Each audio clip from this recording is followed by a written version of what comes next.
Microsoft, you know, that's a big company. Lucas, come on up. You're Microsoft's first chief environmental officer. He joined Microsoft as a climate scientist quite a long time ago. Turns out, I guess he can manage, and he definitely can communicate. So I don't even need to introduce him more, but we're very eager to hear from you, and I'll join you in a minute. Well, I'm actually not saying anything. You're staying. Oh, is that what we're doing? Yeah. Oh, okay.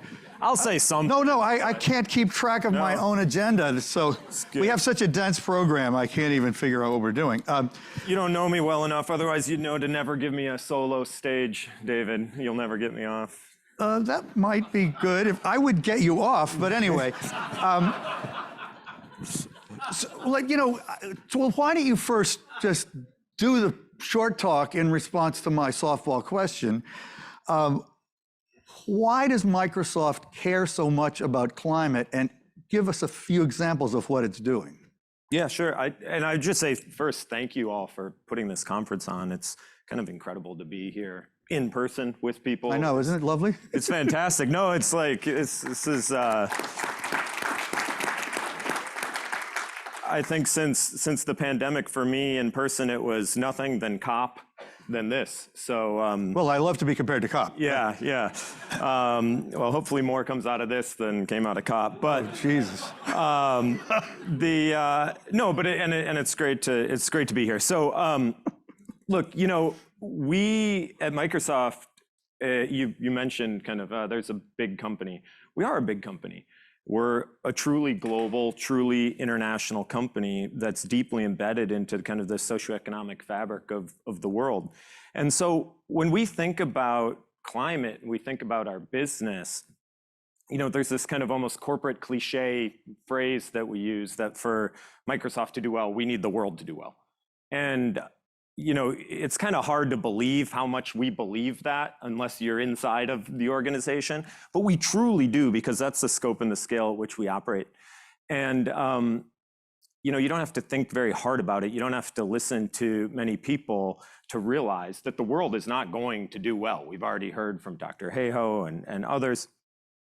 We're a kind of a geeky company. You know, there's a lot of misconceptions. Yeah, we have noticed that. Yeah, there's a lot of misconceptions about Microsoft, but one that's true is we kind of are nerds.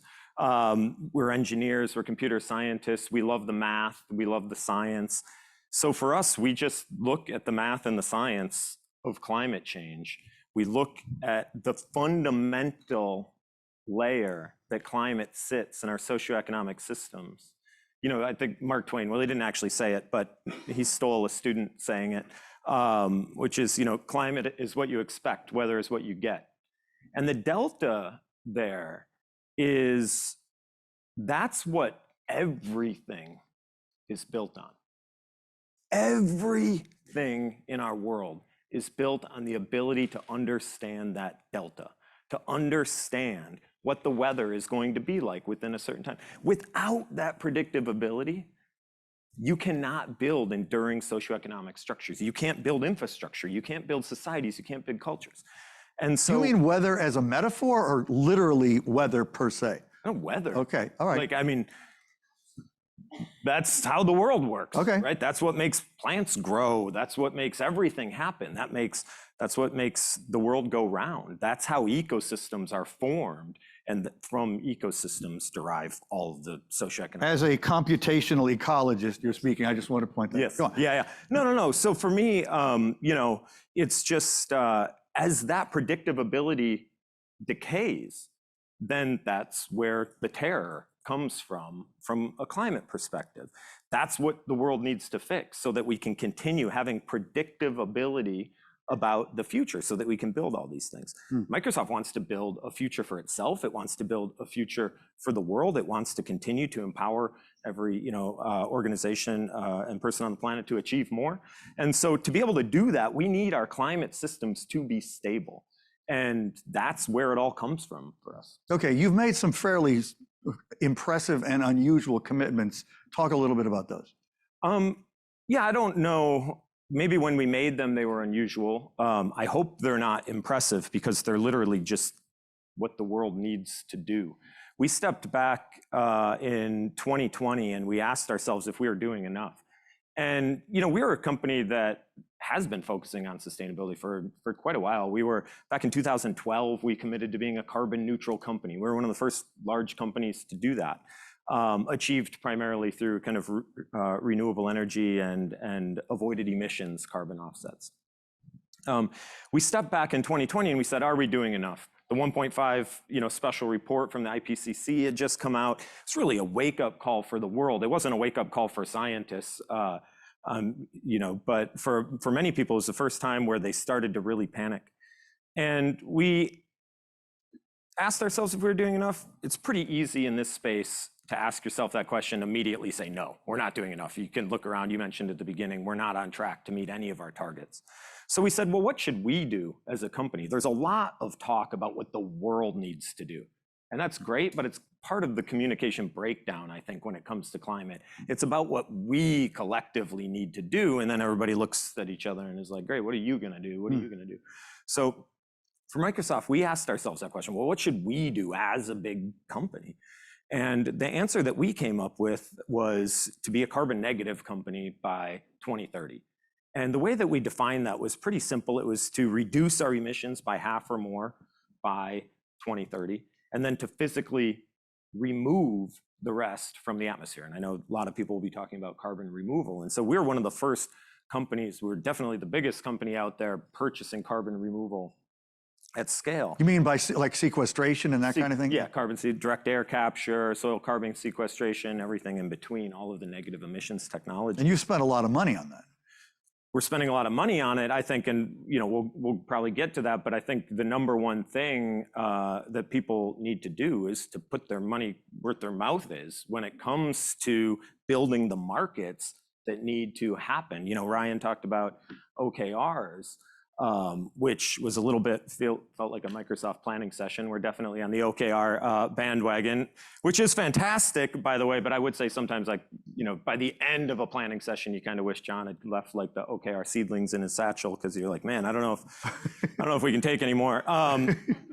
But yeah, I think it's about putting your money where your mouth is and actually going out and saying, hey, we're going to invest in this area. We're going to, for us, I look at how do you want to, mature a market? And let's talk about carbon removal markets really quickly, because that is a core part of our strategy. Extremely nascent, immature market, extremely. We put out an RFP for 1 million metric tons of carbon removal. Basically, what everybody had been talking about before was Stripe had put out an RFP to pay $1 million for carbon removal. And well, good for them. No, it was amazing. They're a much smaller company, but yeah. We were following in their footsteps. Stripe was a real leader. Yeah, no, it was fantastic. And but then we came along and we said, we want 1 million metric tons.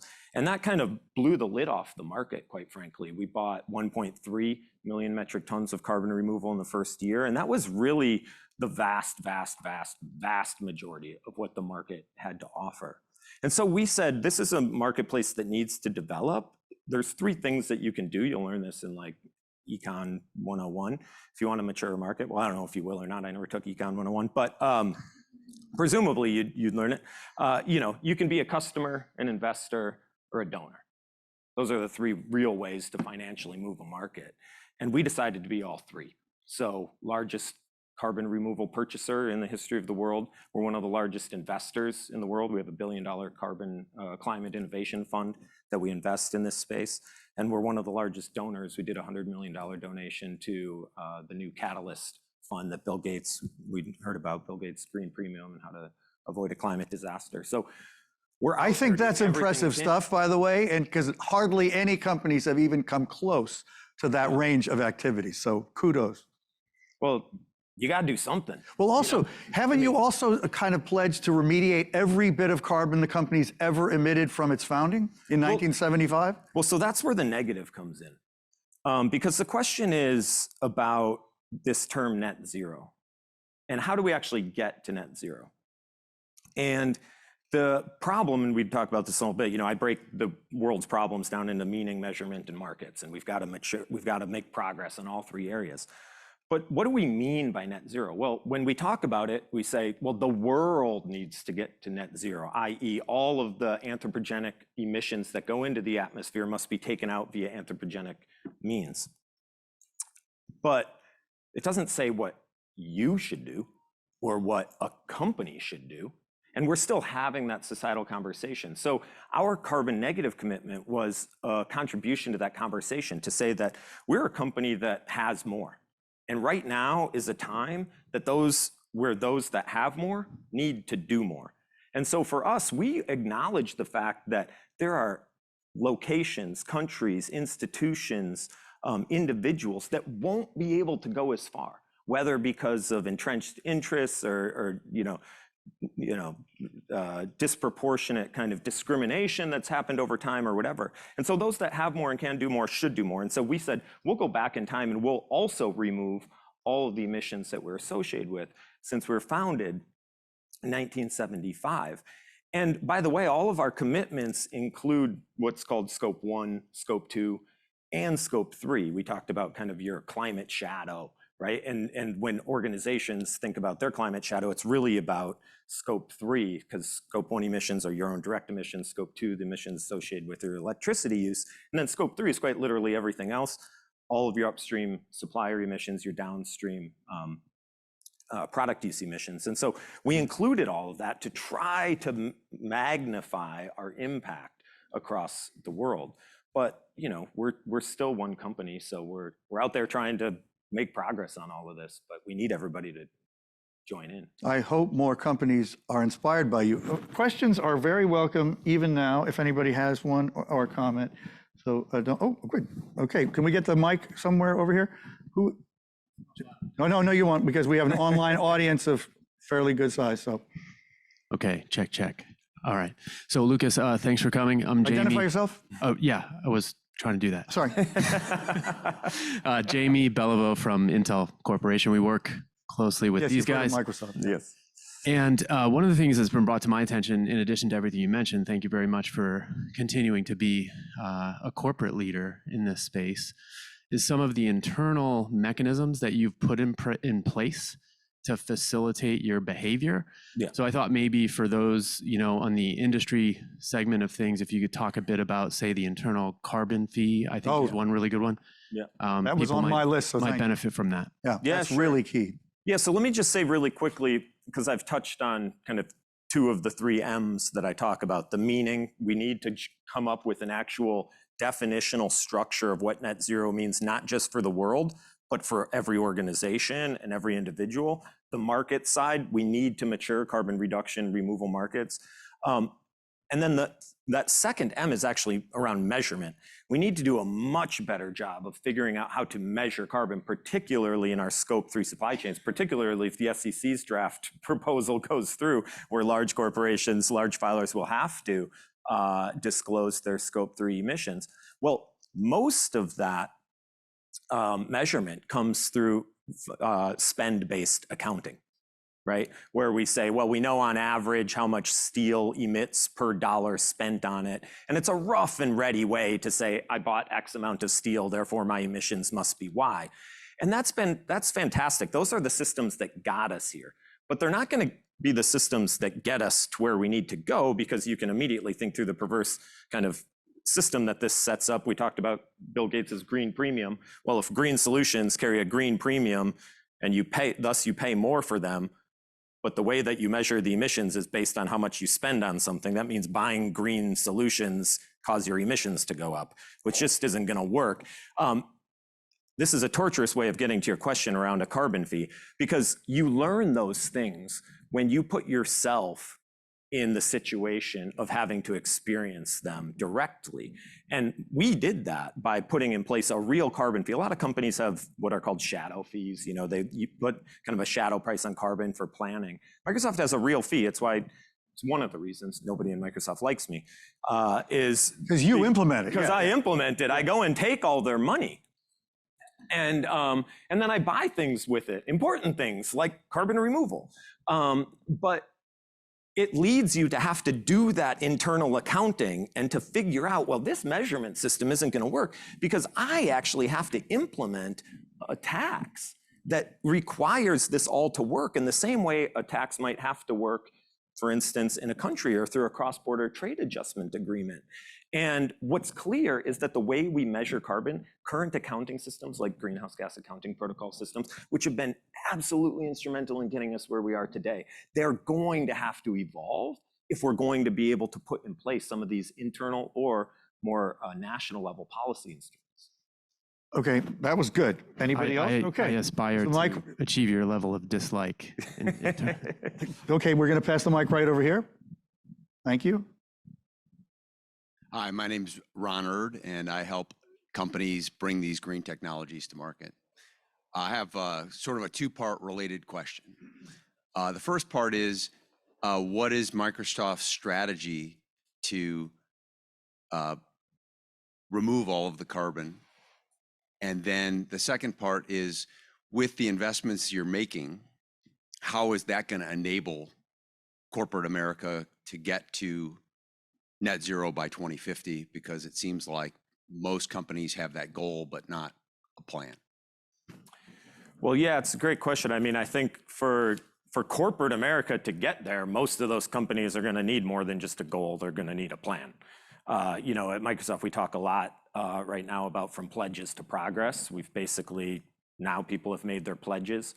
You know, the Amazon led something called the Climate Pledge that Microsoft joined. I think that's a fantastic first step in people, you know, making a base level commitment.